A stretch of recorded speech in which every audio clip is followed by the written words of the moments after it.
믿음의 표적과 믿음의 기사가 앞에 있었던 사건들이 있었습니다.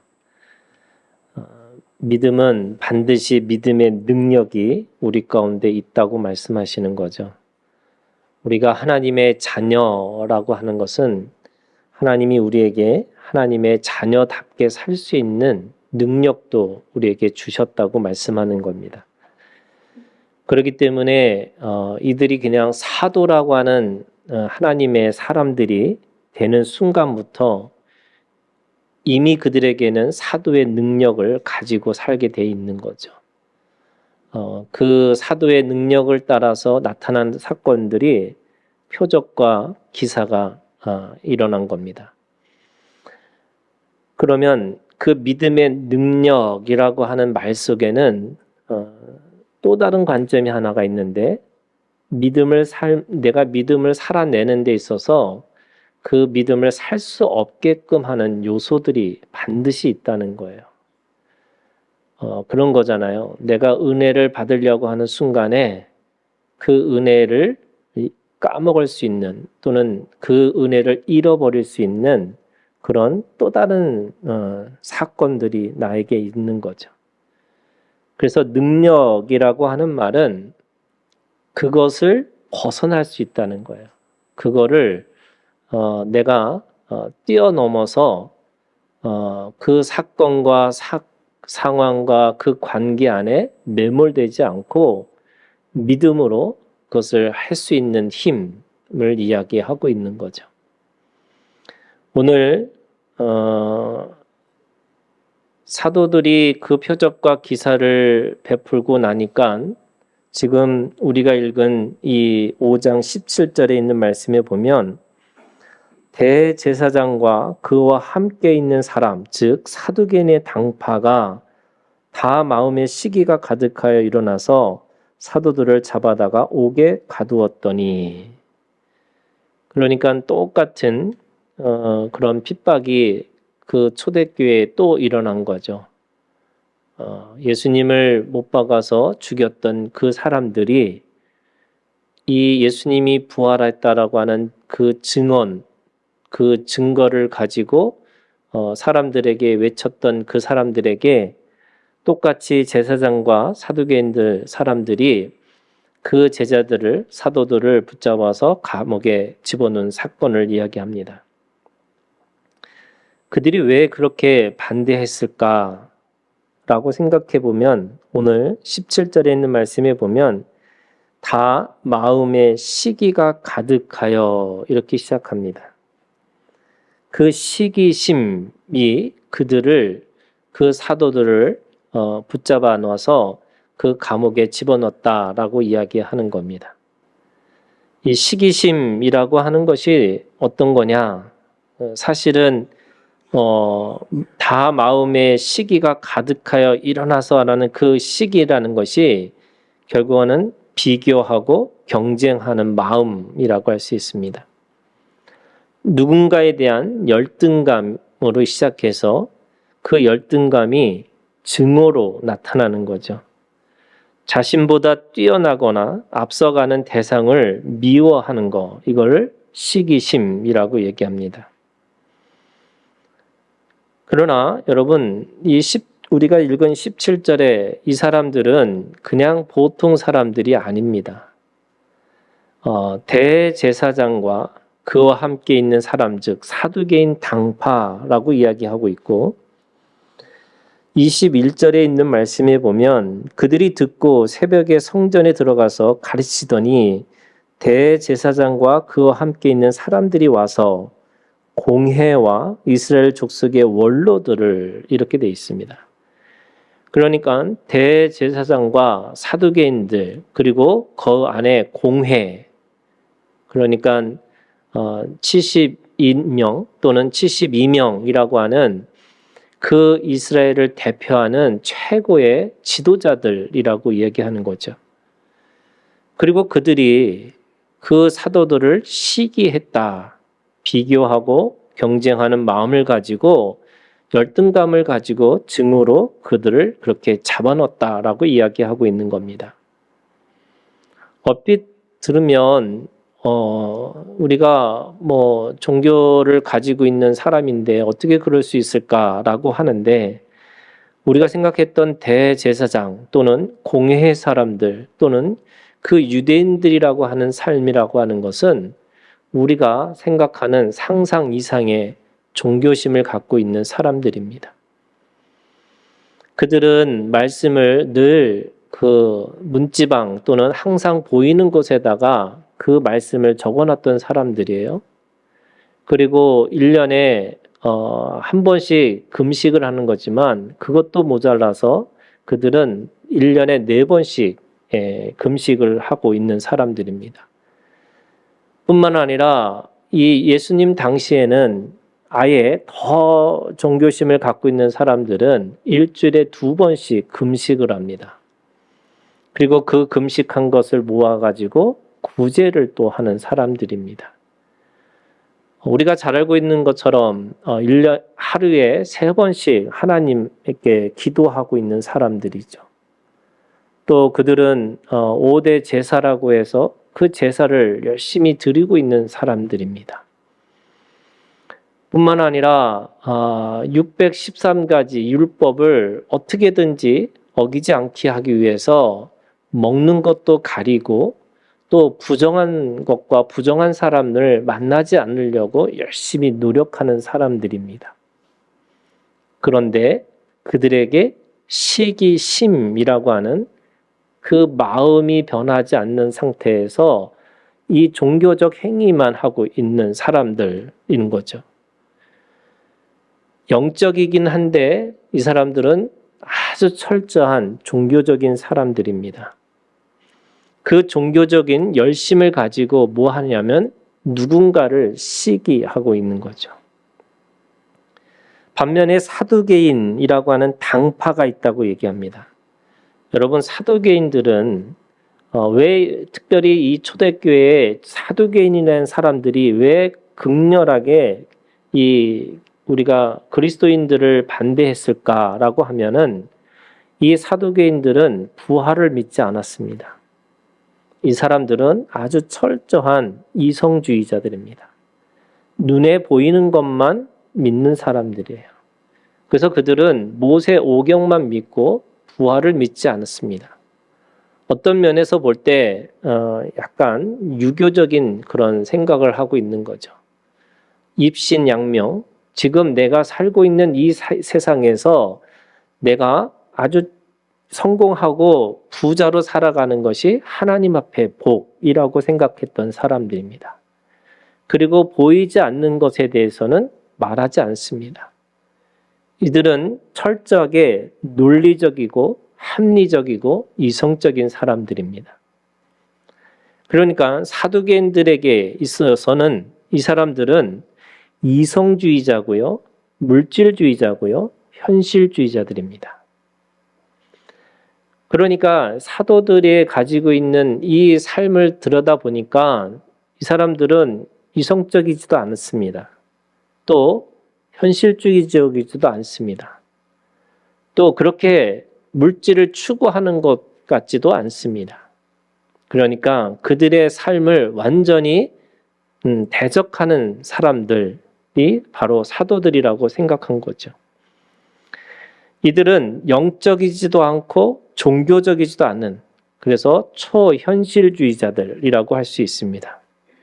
무엇인가 이루기 위해서 열심히 그 현실을 살아야 되는 겁니다. 이들에게는 성공이 최고고요. 그리고 그들이 가장 많이 있는 것은 방법입니다.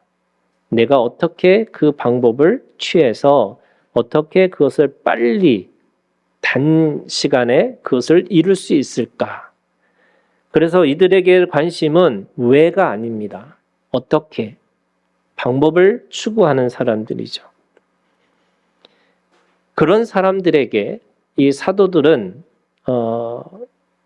그 비교하고 경쟁하는 마음을 가지고 영적이지 않은데 종교적인 사람들한테 영적인 것을 불어넣고 있습니다. 또 영적이지도 않고 종교적이지도 않은 사람들에게 이 종교의 힘을 그들에게 보여주고 있습니다. 그것이 사도들의 삶이라고 할 수 있습니다. 그래서 사도들은 영적이면서 종교적인 거죠. 또 영적이면서 종교적이면서도 가장 현실적인 것을 이야기하는 것이 사도들이었습니다. 오늘 사도들의 신앙이 여러분 오늘 우리가 읽은 이 말씀 속에 17절부터 32절까지 가장 간단하게 표현하고 있는 말씀이 그겁니다. 우리가 읽은 이 말씀에 보면은 20절에 가서 이렇게 얘기하는 거죠. 가서 성전에 서서 이 생명의 말씀을 다 백성에게 말하라 하매 21절 그들이 듣고 이렇게 됩니다. 그러니까 사도들은 그들이 가지고 있는 최고의 관심은 생명의 말씀을 다 백성에게 말하는 것을 그들의 사명으로 알고 있었던 사람들입니다. 그래서 21절 그들은 그 말씀을 듣고 그 새벽에 성전에 들어가서 가르치는 자로서의 삶을 살아가고 있는 겁니다. 여러분 오늘 말씀해 보면 우리가 너무나 놀라운 사건들이 있는 거예요. 그들이 감옥에 갇혔습니다. 여러분 감옥에 갇힌다고 하는 것은 예수님의 뒤를 쫓아갈 수밖에 없는 그런 상황에 그들이 처해 있다는 것을 알 수가 있습니다. 언제 죽을지 모르는 거죠. 그런데 갑자기 옥문이 열리고 그 옥문을 통해서 그들은 이제는 하나님의 말씀을 전하라 하라는 그 소리를 듣고 나가서 성전에 가서 새벽부터 하나님의 말씀을 가르치는 자로 살고 있는 겁니다. 좀 이상하죠? 옥문이 열면 여러분 제일 먼저 하는 게 뭐예요? 빨리 도망가는 거죠. 살았다.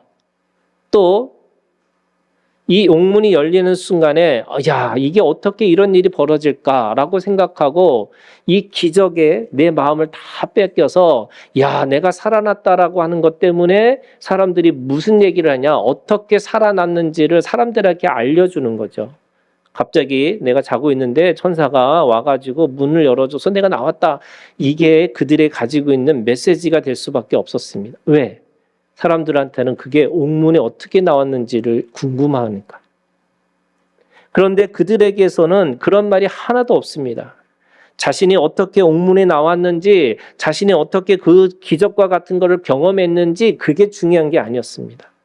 오늘 말씀처럼 이 생명의 말씀을 다 백성에게 말하라 라고 하면서 그들은 오늘 그들이 가지고 있는 메시지가 뭐냐면 바로 예수 그리스도를 가르치고 예수 그리스도를 증언하고 예수 그리스도를 그들에게 알리는 사람으로서의 자기의 사명을 다하고 있는 겁니다.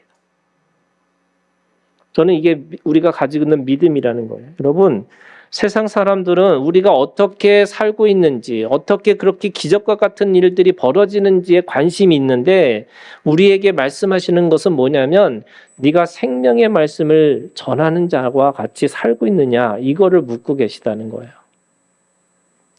우리는 표적과 기적에 마음을 뺏기는데 그게 아니고 오늘 우리가 우리의 입술을 통해서 하나님 앞에 무엇을 증언하는 삶으로 살아갈 것이냐 그것을 말씀하고 있는 겁니다. 21절에 새벽에 성전에 들어가서 가르쳤습니다. 이들은 어떻게 보면 새벽부터 하나님의 말씀을 가르치는 대단한 종교의 열심을 가지고 있는 거죠. 그리고 29절 사람보다 하나님께 순종하는 것이 마땅하다. 이들은 현실주의적인 것보다 영적인 하나님의 말씀에 순종하고 있습니다. 그리고 32절 이 일의 증인이라고 하면서 그들은 분명하게 지금의 현실을 직시하고 있습니다. 그렇기 때문에 대제사장과 그리고 사두개인들이 가지고 있는 그 입장에서 그들은 하나 더 아주 분명한 그 복음의 증인으로서 고백하고 있는 거죠. 저는 우리가 지금 21세기에 살고 있는 사람들이 우리가 가장 이성적이고 합리적인 사람이라고 생각하지만 우리 삶을 돌아보면 사람들은 굉장히 영적입니다. 어떻게 보면은 우리가 생각하는 이상으로 세상 사람들은 더 영적인 것을 추구하고 있는지도 모르죠. 그런데 오늘 우리가 영적이지도 않으면서 종교에 열심을 가지고 있는 건지, 아니면 세상의 사람들처럼 더 이성적으로 합리적으로 살고 있는 것이 아닌지 우리가 돌아봐야 되는 거죠. 하나님이 오늘 우리 가운데 이 사도의 신앙을 우리가 본받으라고 우리에게 말씀하고 있습니다. 이 믿음이 오늘 우리 가운데 있기를 주님의 이름으로 축원합니다. 이 생명의 말씀을 다 백성에게 말하라 라고 했을 때 이 생명의 말씀이 뭘까? 오늘 이 사도들은 세 가지 복음의 이 생명의 말씀을 정확하게 세 가지로 이야기하고 있습니다. 첫 번째가 30절에 있는 말씀이에요. 복음이 뭐냐? 생명의 말씀이 뭐냐? 너희가 나무에 달아 죽인 예수를 우리 조상의 하나님이 살리셨다. 이것이 첫 번째 복음이에요. 이게 뭐냐면 십자가 위의 그리스도입니다. 고난받는 그리스도입니다. 왜 예수님이 십자가에서 왜 그렇게 돌아가실 수밖에 없었을까? 이게 오늘 우리에게 주시는 바로 복음인데, 그 복음의 능력이 뭐냐면 죄사함을 받은 인생이라는 거예요. 우리가 가지고 있는 우리의 복음이 뭐냐면 하나님이 우리에게 너는 죄가 없다, 이 무죄를 우리에게 선포하고 계시는 거예요. 왜 그 죄사함이라는 것이 왜 중요할까? 이게 종교적인 것이 아니고요. 여러분, 이런 겁니다. 사람들은 자기 인생을 돌아보면서 계속 뭐뭐 할 걸, 대부분의 껄병에 걸려 있다는 거예요. 여러분, 인생을 돌아보면 후회와, 그죠?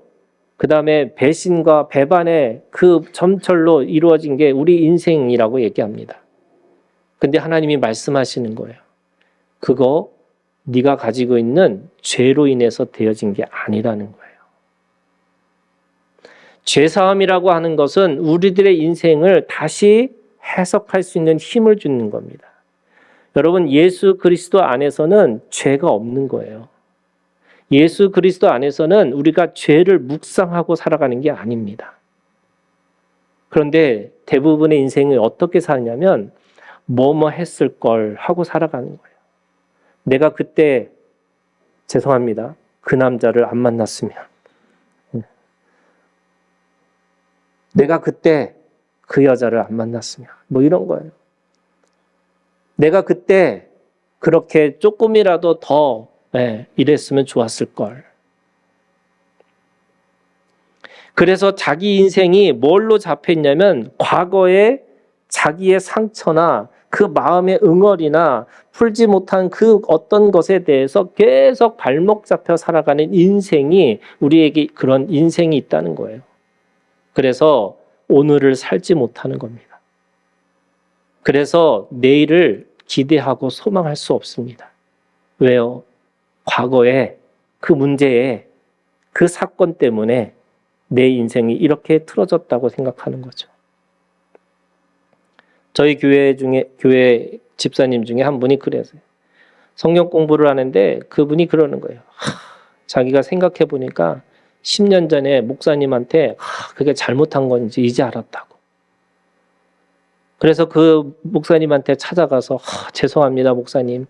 내가 그때는 잘했어야 되는데 목사님 마음을 몰라서 내가 그렇게 됐습니다. 뭐 이렇게 얘기를 하는 거예요. 그래서 내가 그 적용을 들으면서 제가 뭐라고 그랬어요? 나한테 잘해라. 무슨 10년 전에 가갖고 그 목사님한테 가서, 아니 그럴 수 있죠. 그럴 수 있지만 아니 있는 사람 앞에서 있는 사람한테 잘해야지. 또 10년 뒤에 나한테 찾아올 수 있다고 그랬어요. 왜 그래요? 자기 인생이 그것 때문에 뒤틀렸다고 생각하는 거예요. 자기의 삶이 그것 때문에 잘못됐다고 생각하는 거예요. 예수 그리스도가 십자가에서 죽으셨다는 말은 네 인생에 어떤 것도 버릴 것이 없다고 얘기하시는 거예요. 그게 뭐예요? 다 은혜예요. 그 모든 것들이 하나님의 은혜 안에 있음을 고백하고 살아가는 거예요. 그래야지 여러분, 지금 내가 열심히 그 안에서 평안을 누리고, 지금 이곳에서 하나님 앞에 기쁨을 누리고, 내가 지금 이곳에서 하나님의 나라로 살아갈 수 있는 거죠. 그것이 오늘 십자가의 믿음이에요. 두 번째, 31절입니다. 두 번째, 이 생명의 말씀이 31절, 이스라엘에게 회개함과 죄사함을 주시려고 그를 오른손으로 높이사 임금과 구주로 삼으셨느니라. 여러분, 오늘 하나님이 우리에게 뭐 하기를 원하시냐면 구원하시기를 원하시는 거예요. 그래서 구원자로 오신 그리스도를 지금 생명의 말씀으로 이 사도들은 고백하고 있고 선포하고 있습니다. 여러분, 우리들의 인생이 지금 아무리 힘들고 어렵다 하더라도 예수 그리스도가 우리 가운데 계시다는 거예요. 여러분, 오늘 우리들의 믿음의 내용이 뭐냐면 내가 아니에요. 내 믿음도 아니에요. 뭐예요? 예수 그리스도예요. 예수 그리스도가 나를 어떤 순간 어떤 상황에서도 나를 끌어내시겠다고 말씀하시는 거예요. 그래서 우리가 기대하고 소망하는 거죠. 내가 오늘도 주님 앞에 감사와 찬양을 노래할 수 있는 이유는 내가 뭘 가지고 있기 때문에 그런 게 아니고요. 예수 그리스도가 내게 내 구주가 되셨다는 거예요. 그러면 오늘 우리 삶이 뭐예요? 회개하라는 거예요. 여러분, 오늘 이 대제사장과 이 사두개인들의 인생이 뭐냐면 그 안에서 하나님의 그 사도들의 그 말씀을 듣고 회개하고 돌아서야 되는데 지금 뭐라고 얘기하고 있냐면 이렇게 말하고 있어요. 이 제사장들이 이렇게 얘기합니다.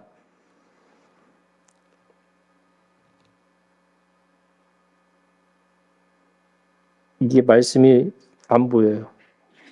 네.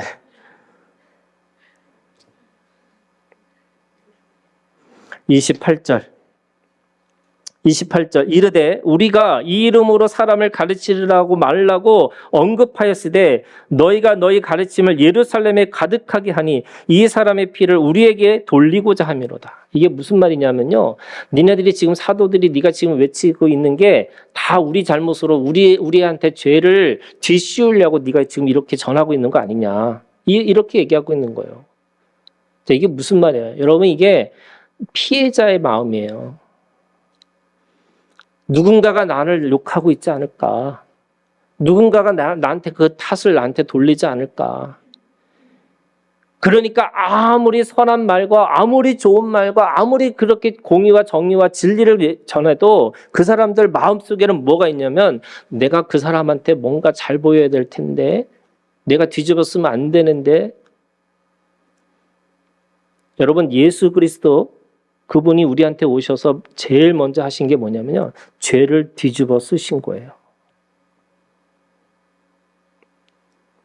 사람들은 자기가 얼마나 의로운지, 사람들은 얼마나 자기가 정의로운지, 사람들은 얼마나 자신이 굉장히 괜찮은 사람인지를 끊임없이 그거를 하려다 보니까 어떻게 되냐면 시기하고 질투하고, 그래서 진리를 받아들일 수 없는데요.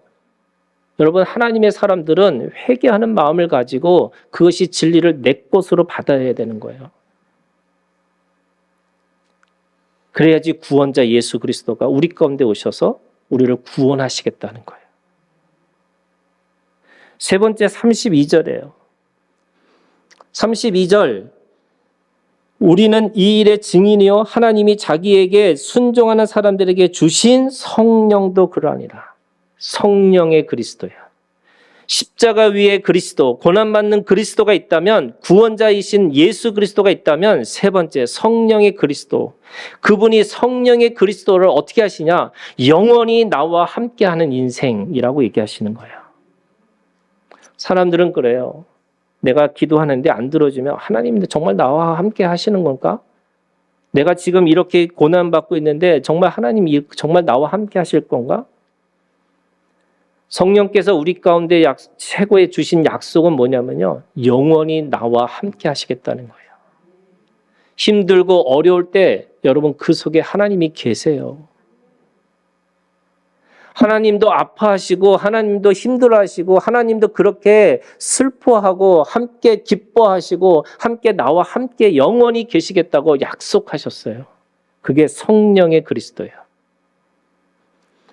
생명의 말씀은 네 인생이 이제는 수고와 슬픔밖에 없는 인생 속에서 죄를 묵상하고 그 내가 가지고 있는 탓을 가지고 살아가는 인생이 아니고 예수 그리스도가 너 안에서 구원자로 오셔가지고 너와 영원히 함께 하실 거라고 하는 그런 하나님의 말씀을 가지고 살아가는 그 복음이 우리 가운데 있다고 말씀하고 있습니다. 그런 의미에서 여러분, 이 예레미야 이 31장 31절부터 34절에 있는 말씀에 보면 오늘 우리 가운데 세 가지를 얘기하고 있어요. 오늘 우리가 하나님 앞에서 이 복음을 내 거로 진짜 받으려면 어떻게 되는 거냐? 첫 번째 33절에 이런 말씀이에요.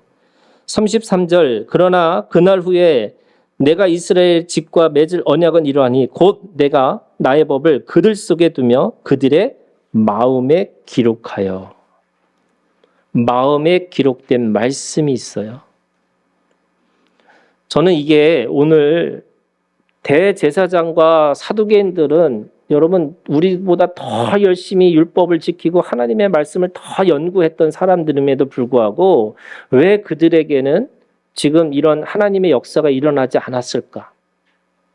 그들은 보이는 것에 마음을 뺏긴 거예요.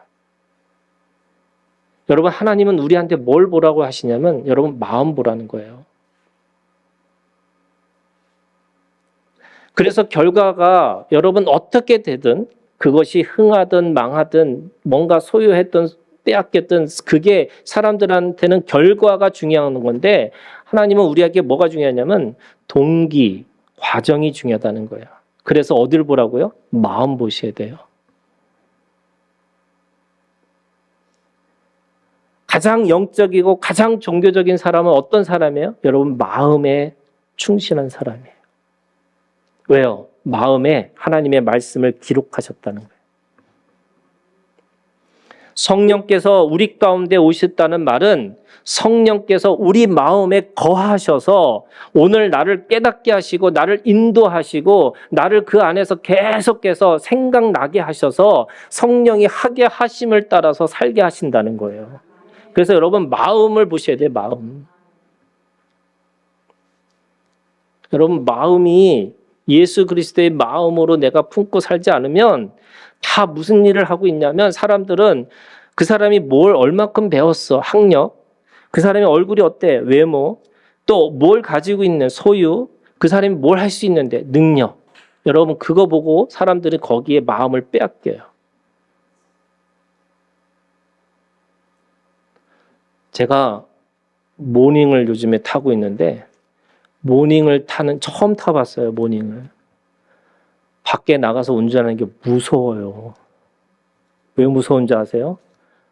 제가 옛날에 좀 큰 차 SUV를 탈 때는 아무도 뒤에서 뭐라고 빵빵거리지도 않았고 길도 잘 피해주고 이런 느낌이었는데 야 모닝 탔다고요? 막 사람들이 깜빡이를 켜면 더 빨리 와요. 조그만 게 어딜 감히 끼어들어 뭐 이런 거예요. 아니 그러니까 이게 사람들이 이게 이런 거잖아요, 여러분. 여러분 부자가 늦으면 어떻게 돼요? 바쁘신가 보다. 가난한 사람이 늦으면 어떻게 돼요? 게으르구나. 이게 외모예요, 여러분. 소유예요, 능력이에요.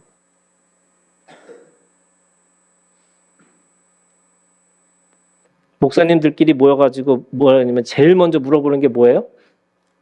얼마나 모이세요?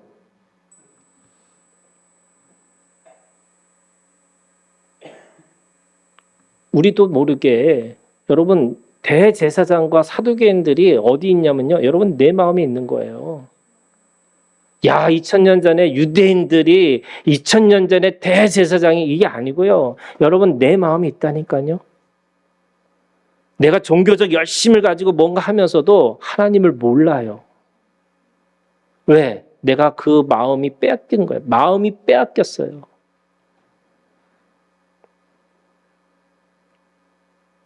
마음이 빼앗기다 보니까 사람들은 뭘 보고 있냐? 여러분 결과를 보는 거예요. 뭐예요? 여러분 유교예요, 유교.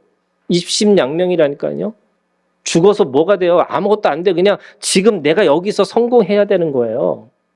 여기서 승부를 봐야 돼요. 여기서 승부를 안 보면 내가 세상에 가서도 다른 세상 뭐가 있어요? 없어요. 그냥 여기서 승부 봐야 돼요. 여기서 어떻게든지 수단과 방법을 가리지 않고 내가 뭔가 성공해야지 사람들로 하여금 내가 그래도 꽤 괜찮은 사람으로 보여줄 수 있는 거예요. 그래서 어떻게 해요? 세상 사람들하고 똑같이 경쟁해야 돼요. 세상 사람들하고 똑같이 살아야 되는 거예요. 왜? 내가 믿음이 있다는 걸 사람들한테 보여줘야 되니까. 근데 여러분, 예수님은 완전히 반대의 삶을 사셨어요. 여러분, 예수님은 망하신 분이에요. 얼마나 망하셨냐면 성경의 구약에 나무에 달린 자, 뭐라고 그랬어요? 저주받은 자라고 그랬어요. 나무에 달려서 죽은 자, 저주받은 자. 그분이 누구예요? 예수 그리스도예요. 그분이 누구예요? 하나님이세요. 우리가 믿는 하나님은 결과가 아니에요. 망하든 흥하든 뭐예요? 은혜라니까요. 상처든 내가 그 안에서 도저히 이해될 수 없는 어떤 문제든 내가 어떻게 기도해서 안 되는 그 모든 것들 다 뭐예요? 은혜라니까요. 제가 옛날에 어떤 목사님이 그 말씀이 있어요. 잘 돼도 은혜고 망해도 은혜인 거야. 잘 되면 좋고 망해도 어떻게 해요? 이 믿음이 있으셔야 돼요. 더 좋고. 아멘 하세요. 왜 망했어요? 의를 위해서. 내가 하나님의 복음을 위해서. 아니 여러분, 하나님의 의와 진리 때문에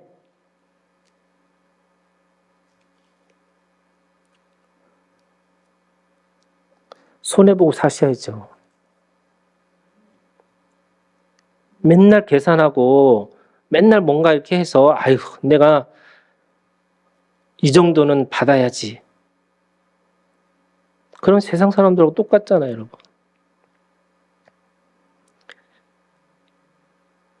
학력, 외모, 소유, 능력이 아니고요. 진리, 은혜, 생명, 예수 그리스도예요. 그래서 마음으로 시작하는 것이 뭐예요? 시기심이냐? 아니면 여러분 예수 그리스도 안에서 자존감이냐? 여러분 자존감 이거 분명하게 지키고 계셔야 돼요. 왜 시기하는 거냐면 비교하고 경쟁하는 것이 뭐냐면 사람들이 다 결과 보기 때문에 그래요. 여러분 망하는 사람 누가 좋겠어요? 저도 안 망했으면 좋겠어요. 아니 무슨 망하라고 그래서 제가 뭐 진짜 여러분 다 망했으면 좋겠다 이런 마음 없어요. 복 받으세요. 예수 그리스도 안에서 부자 되세요. 네. 그런데 그게 다가 아니라는 걸 얘기하는 거예요. 그럼 뭐예요? 여러분 예수 그리스도 안에 믿음의 자존감이 있으셔야 돼요. 그래서 우리가 가지고 있는 우리의 마음이 여러분 마음이 무너지면 다 무너지는 거예요. 내 마음의 전쟁에 여러분 전쟁터가 어디냐면 세상이 아니에요. 내 마음이에요. 우리가 그거 경험해봤잖아요, 여러분. 사건도 변한 게 없고요. 사람도 변한 게 없고요. 상황도 변한 게 없는데요. 예수 그리스도 안에 내 마음이 쑥 들어오니까 그냥 은혜예요. 너무 좋아요. 너무 행복해요. 이거 경험해 보셨잖아요. 근데 우리는 마음을 보는 게 아니라 여전히 세상에 보이는 것에 마음을 빼앗기는 거죠. 두 번째 여러분 34절에 있는 말씀이에요. 예레미야 31장 34절에 이렇게 얘기합니다. 그들이 다시는 각기 이웃과 형제를 가르쳐 이르기를 너는 여호와를 알라 하지 아니하리니 이는 작은 자부터 큰 자까지 다 나를 알기 때문입니다. 이게 무슨 말이냐면 여러분 복음은 아주 특별한 게 아니라는 거예요. 유대인들은 야 이거 특별한 거야. 너 이거 아무나 믿는 거 아니야. 그래서 할례를 하고 안식일을 지키고 거룩한 것 행위를 해야지만 네가 하나님의 사람이야. 이렇게 얘기를 했어요. 그런데 새 언약은 다르다는 거예요. 인종을 넘고 모든 신분을 넘고 남자와 여자를 넘어서 모든 사람들에게, 그래서 뭐라고 그래요? 어린아이에서 작은 자로부터 큰 자까지 다 하나님을 알게 하신다는 거예요. 나는 하나님 복음을 듣지 못했기 때문에 나는 믿을 수 없었어요. 이런 사람 핑계치 못하게 하시는 거예요. 뭐예요? 여러분, 복음이라는 게 뭐냐? 평범하고 단순하고 보편적인 거예요. 그런 의미에서 여러분 시기심이 아니라 뭐예요? 복음은 여러분 사랑이에요. 아니 그렇게 뭐 대단하게 뭔가를 얘기하는 게 아니고 그냥 여러분 사랑하라는 거예요. 사랑하라고. 그 사랑하라는 말은 세상의 사람들도 너무 감동적이고요. 너무 기뻐하고요. 사랑이라는 그 말 때문에 설레고요. 다 모든 사람들이 그래요. 그래서 뭐라고 그래요? 사랑하라고요. 어떤 특별한 뭔가를 해야지만 되는 게 아니에요. 생명을 살리는 일, 사랑의 관계, 인격적인 관계, 그 생명을 살리는 일에 사람들은 거짓으로 뭔가 생명을 살린다고 말하면서 자신의 욕구와 욕망을 채우려고 하는 거고요. 사랑의 관계를 통해서 뭔가 수단화시키려고 그러고요. 인격적인 게 아니라 뭔가 신비적이고 특별하고 뭔가 대단하다는 거를 여러분 그걸 자꾸 뭔가 드러내고 싶은 거예요. 제가 성역 공부 시간에 그런 얘기했는데 어떤 교회 갔더니 죄가 밉다고 사람을 앞에서 따귀를 때려요. 저만 본 건 아니겠지? 네. 그 다음에 죄가 밉다고 그 사람 얼굴에다가 침을 뱉어요. 이게 맞나요, 여러분? 여러분, 이게 인격적인 거예요? 여러분, 신앙이 뭔가 특별하고 뭔가 제가 어떤 분이 당신 뒤에 뭐가 보여요? 이런 사람들이 있어요. 여러분, 하나님이 사람에게 뭘 주신 거냐면, 가장 현실적으로 살아라고 주신 거예요. 자꾸 뭔가 이렇게 보이고 이런 사람은요, 뭔가 있어 보이잖아요. 아니에요. 자꾸 내가 뒤에 뭐가 보인다 해서 네가 더 무섭다 그랬어요.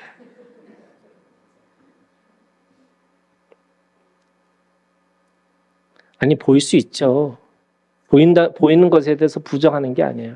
그런데 여러분, 하나님은 우리에게 지금 이 보이지 않는 어떤 영적인 세계를 우리가 추구하지만 가장 현실적으로 옆에 있는 사람, 이웃을 사랑하라는 거예요. 요한일서에 있는 말씀에 보면 보이는 형제를 사랑하지 않으면서 어떻게 보이지 않는 하나님을 사랑하냐고 말하는 거예요. 논리적으로 안 된다는 거예요. 보이는 형제와 보이지 않는 하나님을 사랑하라는 거예요. 그런데 내가 옆에 있는 보이는 형제가 하나님이 나한테 주신 사람이라고 믿고 사랑하라는 거예요.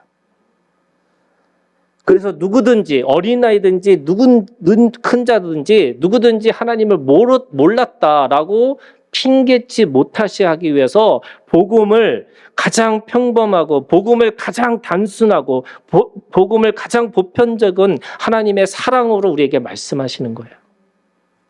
그래서 세상 사람들이 더 잘 알아요, 여러분. 교회는요, 사랑하는 곳이죠.